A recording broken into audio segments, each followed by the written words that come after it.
Want to be ready for the MOXXI'S HEIST DLC? Well, today I'm going to present you the best Moze build you could take into the DLC, and let's take a look at the Ice Queen.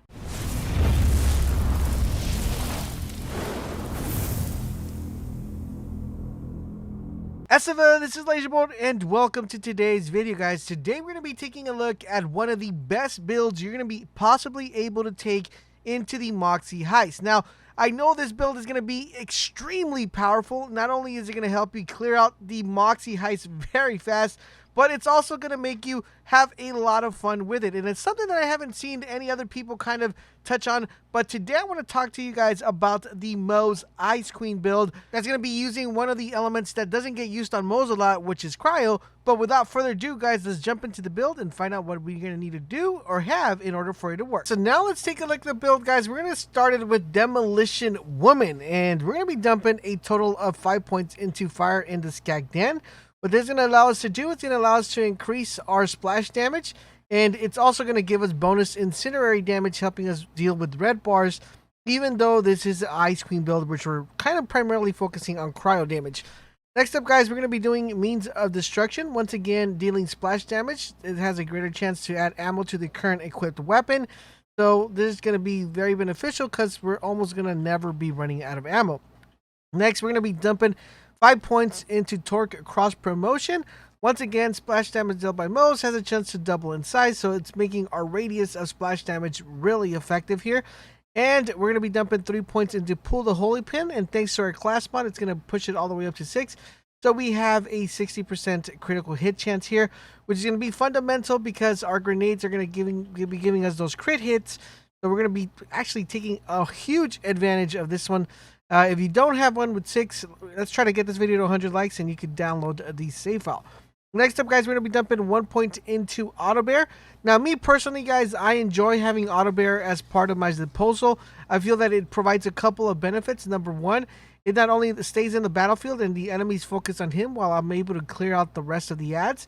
And since we're going to almost have infinite Auto Bear with this build, it just gives us the advantage of having him out in the field shooting and also taking a little bit of that aggro from us, so it's really effective. Next up, we're going to be using we're going to be dumping a total of 5 points into Vampire, and this is going to do more damage. So when we throw a grenade, our Iron Barrel deals damage for every enemy it hits. She restores a portion of their missing health, which is really effective. It's kind of giving us sort of like a lifesteal per se.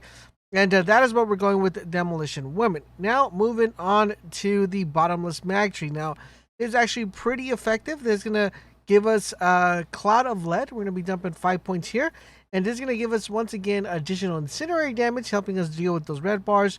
And it gives us the advantage of not consuming ammo. As you guys saw in the beginning of the game of the video, I was just kind of spamming my weapon without having to reload, which is really fun and effective. And we're going to talk about the gear. There's certain things that you're going to need in the gear to actually make this work even better. So next up, we're going to be dumping 3 points into Iron Bear incinerary damage. This is just give us some more incinerary damage, which is always helpful. Then we're going to be dumping a total of 1 point into redistribution. So after scoring a critical hit shot, it regenerates ammo for a few seconds. Now remember, our grenades are giving us those crit hit chance. So it's giving us a 60% every time we throw a grenade. So basically, this is going to be giving us our ammo where we're not going to be running out of a ton of ammo. This is actually really important because of the gear we have. Then we're going to be dumping 2 points into Scrappy. This is going to help us while we're moving. It's going to increase our handling, weapon swap speed, and mood switch speed, which is pretty good. Then we got Scourging RPMs. Moze gains increased fire rate and critical hit damage. Iron Bear gains increased hardpoint damage. That one's not that important. The fire rate and the critical hit damage is due to the fact since our grenades are having that 60% proc time of landing a crit. Every time we get a crit with that grenade, it's going to give us a plus 20. Then we have 5 points into the Iron Bank. This is going to increase the magazine size for our weapon. This is actually pretty effective, but it's not something that's going to save your life, and I'm going to explain why once we go into gear. And then we're dumping 1 point into Specialist Bear. Equipping to the same weapon gives Iron Bears increased damage they deal. This is going to be important due to the fact that we want to have our Iron Bear actually do a lot of damage. And thanks to the recent buff that we got with Iron Bear, this is actually pretty viable. Then we're going to do 3 points into Click Click. Moze gains increased gun damage as her magazine size is empty. Really important since we're kind of running over our weapon really fast and we're kind of just spamming it per se, and we're not having to reload. We're going to be proccing this quite often. And last but not least, guys, we're going with Forge. Constantly regenerates ammo for every current equipped weapon, which once again, as you guys saw in the early footage, that's what was allowing us to do that. Now that we got the whole concept of what we're running here, let's go ahead and jump into the gear. But before we do, I just want to say that I am running the minigun, and I am running it with General Winter. This is going to allow us to fire cryo rounds, which is going to be extremely important. You could go with something else, but I think this is going to be effective. Ties in perfectly with their Ice Queen build. All right, so now onto the gear. And for the gear, you're probably wondering and looking at it, and you're like, wait a minute, what the heck is going on here? It's not something I usually see on YouTube. You know, this is a really interesting build. We're going to start off with the first weapon. The first weapon is the Butcher. Yes, the Butcher is making a return once again. For those of you who don't know or didn't play Borderlands in the beginning, the Butcher was a monster, and it still is. It's just depending on how you run it. I just don't see a lot of people running this one. This weapon is really effective due to the fact that we are going to be getting that cryo damage from the Butcher, and we have the anointment on action skill, and weapon damage is increased by 100% for a short time. What makes this extremely effective, like I said earlier when we were going over our build, is our Iron Bear is going to be out constantly. So this is going to allow us to actually proc this action skill out very often, giving us that 100 extra damage. In addition to that, we have that cryo damage that we're having, which is going to be very effective. The next weapon we're going to be running is the Kybe's Worth. Now, this is an extremely awesome weapon.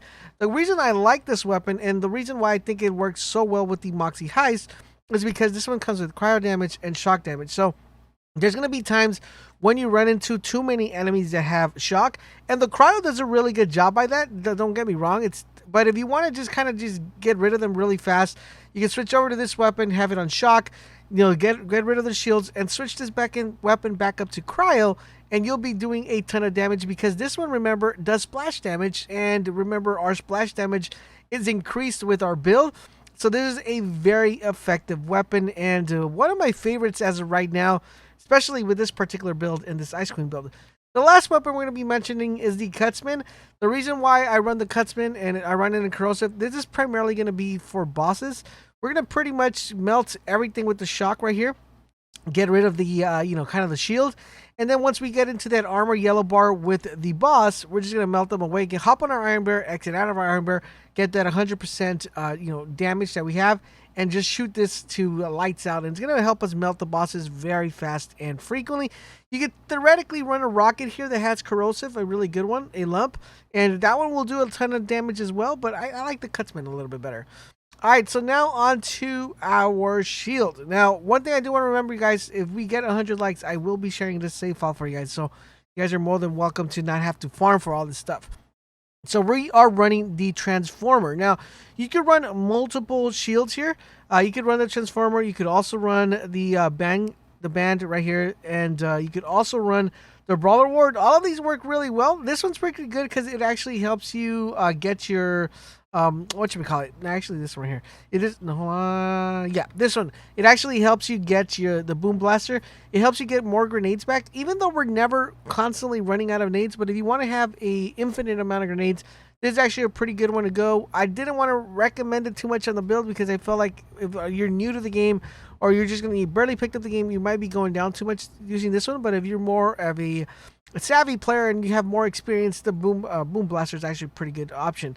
But like I said, we're running this one, and we have on action skill and gain 50% bonus corrosive damage when the weapon for 10 seconds. Once again, our Iron Bear is going to be proccing very frequently, almost indefinitely. So this is going to be proccing constantly. We're also running the recurring hex. Once again, this is allowing us to freeze the enemies. It's tying into our cryo damage. And we have an anointment here.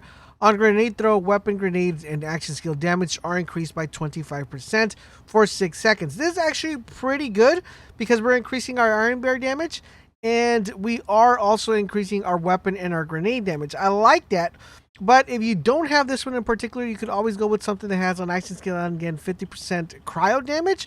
That's going to be pretty effective as well. Those are the two ones that I think are very viable for this build. Now on to our class mod. We are running the Blaster Master. This one has a really good stuff. It has plus 25 weapon damage, which I like. So it's increasing our damage with our SMGs and our shotguns. We have plus 10 Hyperion weapon damage, which is increasing our Butcher. And we got that plus 31 shotgun damage. So our Butcher is really doing a ton of damage here. We're almost doing about 60% plus weapon damage with our shotgun. And apart from our shotgun, we're doing 25% with our SMGs. That's actually pretty good. The cool thing about this one, the longer Moze goes without reloading, the more splash damage she deals. Remember, we are not reloading with this build. So this is going to be proccing quite a lot, and it's going to give us 100% splash damage because we're almost never reloading.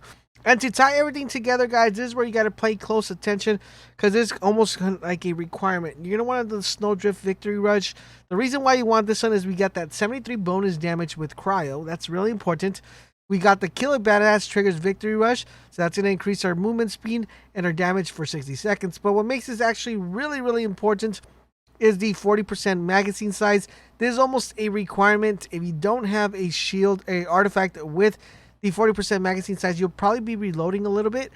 This is going to allow you to almost indefinitely never reload, and I think this is actually a pretty good god roll per se for this particular build. We got the magazine size, we got the cryo damage, and we got that max health. The only thing I would probably add here is maybe weapon damage would have been really cool instead of that max health, but other than that, we're pretty good.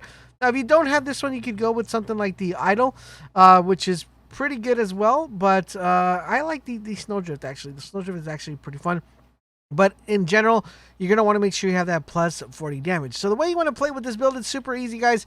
You want to go ahead, hop onto your Iron Bear, hop out, get that 100% weapon damage, shoot, and lob grenades. That's pretty much it. And then you'll be rocking and rolling and knocking the enemies back and forth with them, not even being able to do anything to you guys. Remember, your Iron Bear is going to be out indefinitely, so you can just hop on your Iron Bear, exit, hop on your Iron Bear, exit, and just get that 100 damage constantly every single time. I do hope you guys did enjoy this video and found this helpful.